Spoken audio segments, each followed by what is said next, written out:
Bangladesh, Canada সহ বিশ্বের বিভিন্ন দেশে চলছে শাকিব খান মিমি চক্রবর্তী অভিনীত রায়হান রাফির তুফান।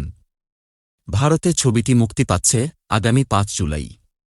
তার আগেই আলোচনা হচ্ছে রাফির নতুন সিনেমা নিয়ে। টালিপাড়ায় গুঞ্জন, রাফির পরের ছবির নায়ক নাকি জিৎ। খবর আনন্দবাজার অনলাইনের। গুঞ্জনের সত্যতা জানতে আনন্দবাজার অনলাইন যোগাযোগ করেছিল পরিচালকের সঙ্গে। রাফি বলেন, ভারতের সঙ্গে যৌথ প্রযোজনায় আরও ছবি তৈরির ইচ্ছে আছে। জিৎ দা বাংলার সুপারস্টার। তার সঙ্গে কাজ করতে পারলে খুবই ভালো লাগবে। কিন্তু বাংলা ইন্ডাস্ট্রির আরও অনেককেই আমার পছন্দ, তাই এখনই আলাদা করে কারো নাম উল্লেখ করার সময় আসেনি। অপর এক প্রশ্নের জবাবে রাফি বলেন, বাংলা ইন্ডাস্ট্রির অভিনেতারা আন্তরিক, পরিশ্রমী এবং পেশাদার। পাশাপাশি তারা গুণীদের কদর করেন।